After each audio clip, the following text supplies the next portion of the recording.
Comment je fais pour parler carte bleue sans montrer ma carte? Je vais la montrer comme ça, là on la voit pas. Bon, si je fais comme ça on va la voir, mais bon à la limite ils sont trop loin, ça va être bon. Puis de toute façon tant que je monte pas l'autre côté c'est tranquille. Bon, on va essayer comme ça, je vais démarrer l'enregistrement.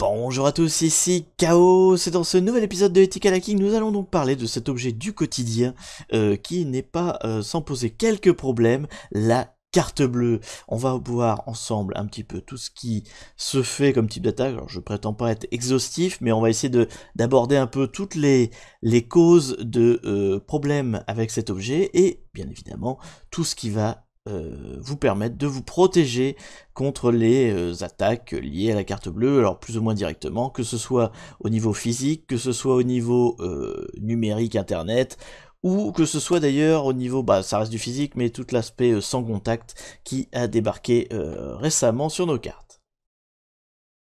Alors l'un des dangers, on va dire les plus connus liés à la carte bleue, qui a priori n'est pas très répandu en France. En tout cas moi j'en ai jamais eu d'exemple, mais c'est peut-être parce que les distributeurs de billets en France sont adossés aux banques en général, ou voire à l'intérieur des banques, et donc moins susceptibles d'être perturbés de manière malveillante, parce qu'il y a une surveillance. Mais en tout cas dans d'autres pays, enfin en Amérique typiquement ça se fait assez régulièrement. Il s'agit donc de piratage du distributeur de billets. Donc bon, il y a plusieurs grandes familles, mais celui qui nous préoccupe là, qui vous concerne vous en tant qu'utilisateur de distributeur de billets, c'est celui qui consiste en fait à positionner sur le distributeur, au niveau du lecteur de cartes, un appareil supplémentaire, donc une espèce de surcouche en plastique, si vous voulez, qui va s'intercaler entre l'endroit où vous insérez votre carte et donc votre carte, et qui va en fait servir de lecteur, répétiteur. Alors il y a plusieurs sortes, mais en gros qui va enregistrer les données de votre carte bleue sans votre consentement, et tout en parallèle fonctionnant de manière à peu près transparente au niveau du distributeur, donc vous ne vous rendez pas compte que votre carte bleue est piratée en même temps que vous retirez de l'argent. Donc comment on peut gérer ce genre de problématique? En fait en général il suffit en fait de regarder bien attentivement le distributeur de billets, et surtout donc au niveau de ce lecteur de cartes, hein, c'est là où on introduit votre carte, de toujours en fait prendre avec la main, hein, en général c'est souvent un truc qui dépasse un peu et qui a des bouts de plastique en protubérance, quoi. Donc si vous voulez, vous les attrapez, vous agitez un peu le truc, voir si c'est solidaire en fait. Si ça s'enlève, bon, il y a un problème manifestement avec le distributeur. Soit c'est une malfaçon, soit c'est une malveillance, mais dans tous les cas c'est un distributeur défectueux, donc ne vous en servez pas. Mais voilà, vous prenez le plastique protubérant là où on met la carte, vous agitez un petit peu, sans force évidemment, mais vous voyez si ça bouge ou pas. Si ça bouge, il y a un problème, ne mettez pas votre carte bancaire dedans. Et de la même manière au niveau du clavier, si vous voyez que le clavier a un aspect étrange, a potentiellement une épaisseur anormale, et bien là encore, ça peut vouloir dire que le distributeur est défectueux. Donc bon, je vous dis, en France c'est quand même plus rare. À la limite, vous allez dans un distributeur de billets qui est à l'intérieur d'une banque, vous devriez être plutôt safe à ce niveau. Mais si vous êtes dans un distributeur de billets à l'extérieur, sur la route, etc., enfin en bord de rue, ou choses comme ça, pas forcément surveillé par caméra, ou voilà, ce type de distributeur, faites attention à ces deux éléments. Donc le clavier, s'il y a une surcouche, une épaisseur étrange, et le lecteur de cartes, s'il bouge, s'il peut s'enlever, enfin, en tout cas s'il bouge. Un autre aspect physique de nos cartes modernes, c'est tout l'aspect sans contact.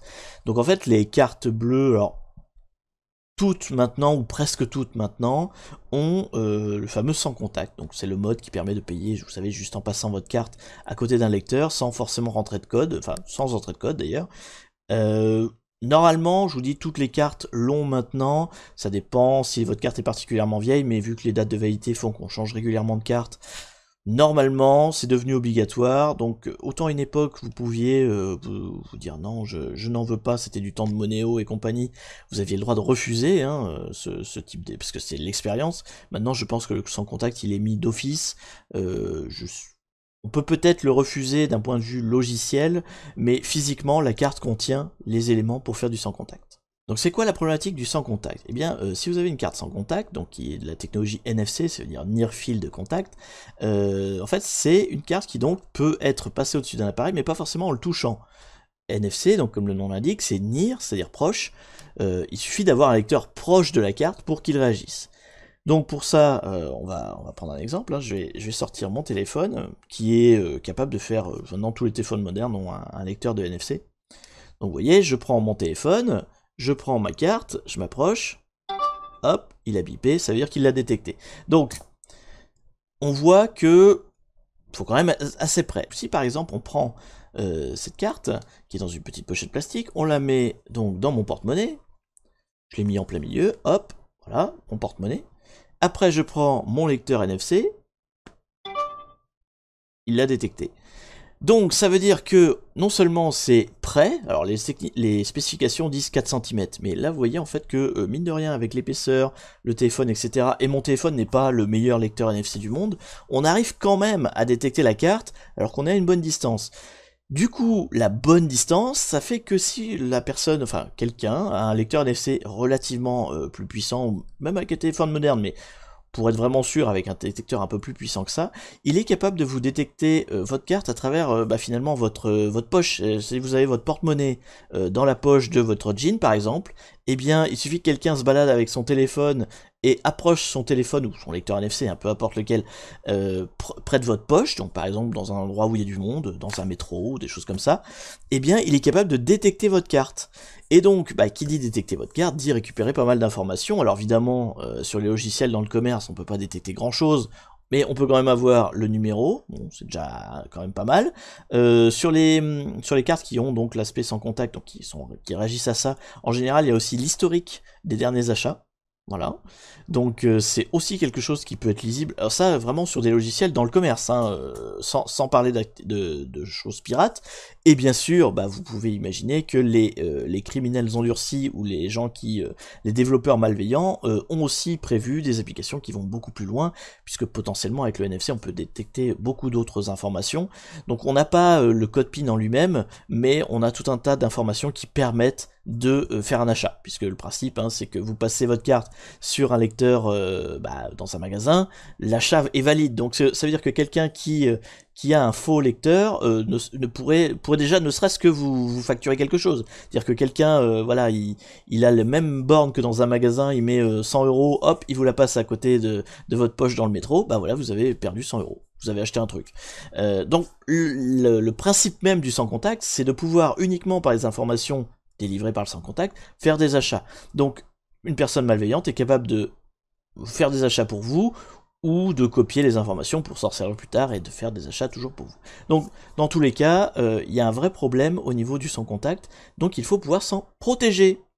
Mais alors mon cher Chaos, comment fait-on pour se protéger des problèmes de sans contact? Eh bien je vous ai montré donc ça, qui est la pochette plastique fournie par la banque, hein. Donc c'est même pas ma banque actuelle, c'est l'ancienne, mais bon en tout cas c'était les poches classiques qui sont fournies en banque pour se protéger, et sinon vous avez ces genres de choses, qui sont aussi des pochettes, alors oui j'imagine c'est du plastique, hein, il y a du plastique, il y a une espèce de plaque en métal, alors je sais pas si c'est des matériaux spécifiques, mais en tout cas ce genre de pochette là est conçu pour arrêter le sans contact.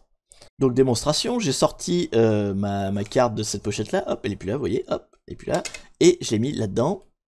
Donc je vais pas vous montrer l'autre côté parce que du coup on la voit. Donc elle est là-dedans. Je vais, comme tout à l'heure, poser ça sur, hop là, dans l'autre sens, sur mon lecteur NFC. Là, voilà. Et même si je la retourne, alors bon je vous montre pas, mais voilà. Même si je la retourne, hop, que ce soit le côté plaque en fait, ou l'autre côté où la carte est visible, parce que c'est transparent de l'autre côté, il y a vraiment aucun NFC qui passe, donc c'est un vrai blocage des ondes NFC, voilà, NFC c'est des ondes radio, je ne sais même plus, c'est des composants passifs, mais enfin en tout cas le champ NFC est coupé, et donc il y a aucun lecteur qui est capable de lire même en touchant la carte. Donc c'est une vraie protection, donc là j'ai enlevé la carte, magie, le tour de magie, hein. Hop, là la carte est là, hop là elle est plus là. Bref, donc ça, ces petits genres de choses là, ça vaut rien, hein. Vous trouvez ça sur internet, partout. C'est assez facile à se procurer, vous en avez par lot de 10-15, on s'en fout. Ça ne coûte pas cher et c'est vraiment l'arme ultime pour se protéger contre les attaques de gens malveillants qui s'approchent de vous avec un lecteur NFC. Donc vous avez une carte sans contact, vous devez, c'est vraiment, c'est no-brain, hein, faut même pas réfléchir, vous devez avoir ce genre de choses pour protéger votre carte. Après, si vous demandez à votre banque, c'est pas sûr qu'ils en ont, et c'est pas sûr qu'ils en voient l'intérêt. Ça c'est un petit peu triste, mais moi je me souviens quand la technologie était sortie, j'avais dit bon bah ok, mettez-moi une carte sans contact puisque de toute façon j'avais plus le choix, mais je leur ai demandé mais je voudrais un protège carte qui coupe le NFC, et les gens m'ont répondu pourquoi faire. Donc vous voyez, voilà, je sais pas si depuis la mentalité a un petit peu changé, mais en tout cas à l'époque c'était pas gagné, donc prenez les devants, allez acheter ce genre de choses. Je vous dis ça vaut rien sur internet, c'est assez. Je me demande si on peut pas s'en fabriquer un soi-même, mais en tout cas, si vous avez une carte NFC, munissez-vous d'un protège-carte anti-NFC. Alors maintenant qu'on a vu un peu l'aspect physique de la protection des cartes, on va voir l'aspect plus numérique, internet en tout cas, de la protection. Donc vous savez que pour faire des achats, hein, on a besoin de deux choses. On a besoin d'une part du numéro, qui se trouve en façade, et on a besoin de, hop là, le code, alors c'est CCV je crois, hein, le code est CCV, donc c'est les 3 derniers chiffres qui sont là, de ce côté-là. C'est normalement tout ce qu'il y a besoin pour passer des achats. Bon, il y a une époque, il suffisait juste d'avoir les numéros devant et pas le CCV. Je pense que ça maintenant, les sites qui ne demandent que ça, c'est terminé. Je pense qu'il n'y a plus aucune banque qui accepte ce genre de procédure. Donc ça, de ce côté-là, vous êtes tranquille, c'est plus une faille de sécurité. Mais en tout cas, il faut toujours avoir le CCV. Et eh bien, les gens sont pas forcément très précautionneux avec. Bon, on ne parlera pas des cas de gens qui tout fiers d'avoir une nouvelle carte bleue La Poste sur internet, hein, avec une belle image haute définition, voilà, des deux côtés, c'est toujours très intéressant, mais ça existe, hein, on rigole comme ça, mais il y en a. Si vous cherchez sur internet, vous trouvez des images, d'ailleurs, voilà, hein, ça c'est une impression d'une photo trouvée sur internet. Après, bon, là, en l'occurrence, c'est une démo, hein, c'est pas une vraie carte, mais il y a des gens qui mettent des vraies cartes sur leur Twitter, sur leur... voilà, je sais pas, ils sont fiers d'avoir une premium ou que sais-je, pour voir comment elles sont jolies leurs cartes. Et donc, bon, déjà, première chose, ne publiez pas de photos de vos cartes, évidemment. Ce serait très idiot. Et il y a aussi des petits malins qui pourraient se dire, bah je mets que ce côté-là, hein, comme ça je montre que le CCV et on voit pas le numéro de la carte. Souvent, on voit quand même le numéro de la carte au dos, parce que c'est en relief, et donc en fait si on regarde bien l'image, bon là c'est pas le cas, parce que pour le coup là c'est du papier, il n'y a pas de relief, mais en fait si vous prenez votre carte bleue, hein, vous la retournez, vous êtes capable de lire le chiffre à l'envers, puisque c'est une impression en relief derrière, donc on le voit. Donc le simple dos de la carte est déjà très dangereux. Donc ça, ce sont les deux éléments principaux pour faire des achats en ligne. Donc ce qu'il y a de bien sur certaines banques, alors, là, ça dépend vraiment des banques, je sais que la mienne le fait, d'autres le font aussi. C'est en train de devenir à la mode, donc si vous avez la possibilité d'activer cette fonction-là, faites-le. C'est qu'en fait, il y a un troisième élément maintenant, quand on passe un achat en ligne, vous recevez, soit via un SMS, soit par mail, un code à usage unique qui doit être utilisé pour confirmer la transaction. Donc en fait vous faites votre transaction, vous mettez le numéro devant, les 3 numéros derrière, et là vous recevez donc un troisième code à rentrer pour confirmer les choses. Donc ça c'est très pratique parce que ça permet de déjouer en fait, même pour un vol de carte, quelqu'un qui posséderait votre carte n'a pas forcément votre téléphone, hein, parce qu'en général on les met pas ensemble, donc si vous recevez le code sur le téléphone, et ben voilà, vous avez la possibilité de dire non, en tout cas de ne pas valider. Donc c'est très pratique, ça permet d'avoir, en fait c'est les fameux, ça reprend en fait les mêmes principes de la double authentification qu'on a dans les logins mots de passe un peu partout maintenant. Donc si vous avez la possibilité d'activer ce genre de fonctionnalité sur votre banque, faites-le. Maintenant ça commence à devenir plutôt la norme, mais voilà, au cas où, faites-le. Vous ne devez pas être capable de faire un achat en ligne juste en rentrant l'information devant derrière.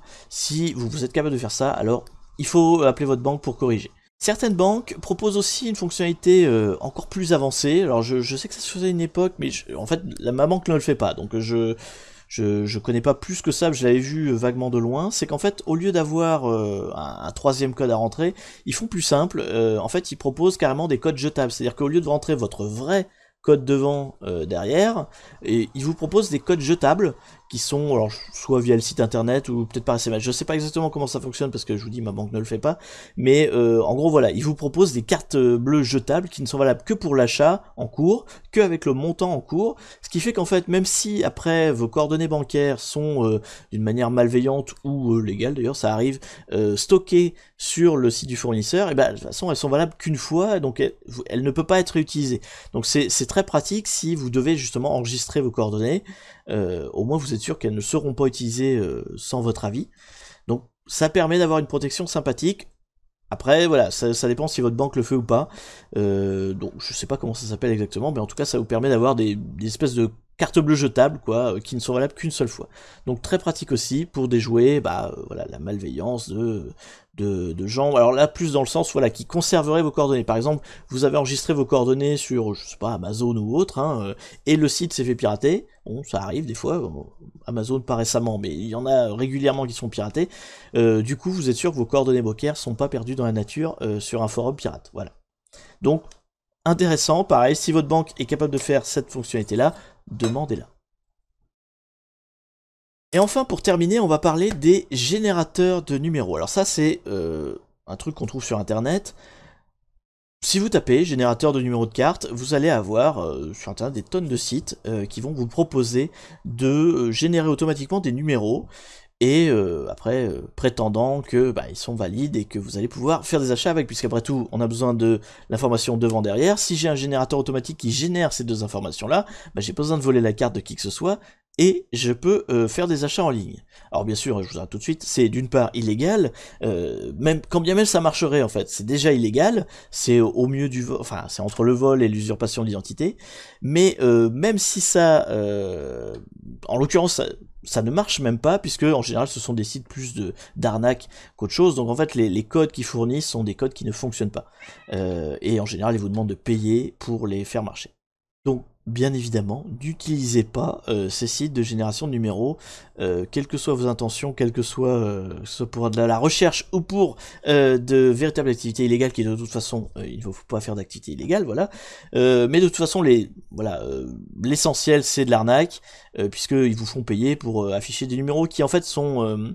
en fait, d'un point de vue algorithme, ces sites-là sont capables de générer des numéros qui, algorithmiquement, sont valides. Enfin, et encore, pour ceux qui sont à un minimum pourcentage d'honnêtes. En fait, tous les sites de générateurs de numéros se basent sur un mythe, hein, on va appeler ça un mythe, même si ça a peut-être été vrai à une époque, d'un algorithme en fait qui permet de générer les cartes. Parce que en fait, il faut savoir que le numéro de votre carte, c'est pas un numéro aléatoire. En fait, tout le début, en fait, ça identifie le type de carte. Par exemple, là, c'est une Visa. Hop là, ici, Visa. Et en fait, toutes les visas commencent par le même code numéro. Et je crois après, alors il y a le code de type Visa ou Mastercard ou autre. Il y a après de avoir des trucs liés à la banque. Enfin, vous voyez, en fait, il y a un certain nombre d'informations. C'est un peu comme le numéro de sécu, si vous voulez, qui sont pas du tout aléatoires, en fait, qui sont complètement fixés. Et il y a peut-être un ou deux numéros qui, enfin, genre les derniers, quoi, qui doivent être purement aléatoires. Et encore, je pense pas que c'est aléatoire, ils doivent être en série.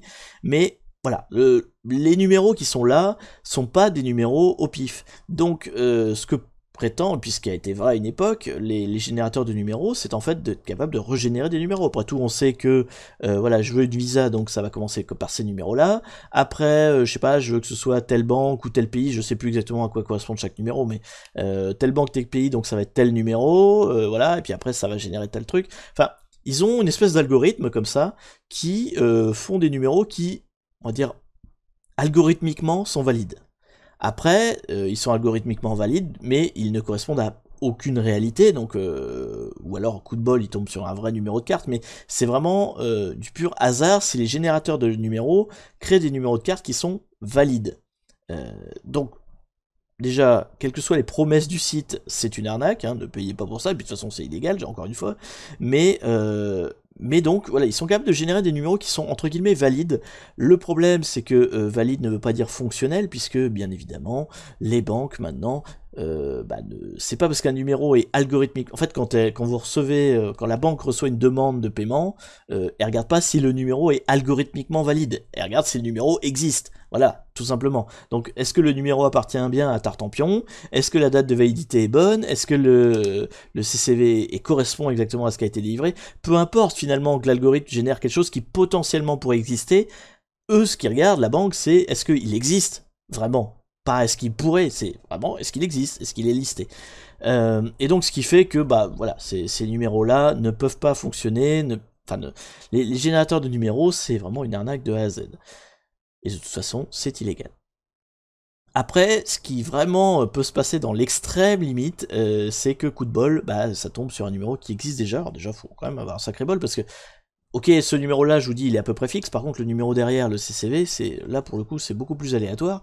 Donc, s'ils arrivent à fournir une date de validité, un numéro derrière qui correspondent vraiment à suite devant et qui correspondent au nom de la personne et qui existent vraiment, bon, voilà, c'est vraiment, vous êtes déjà gagnant du loto hein, quand vous faites ça.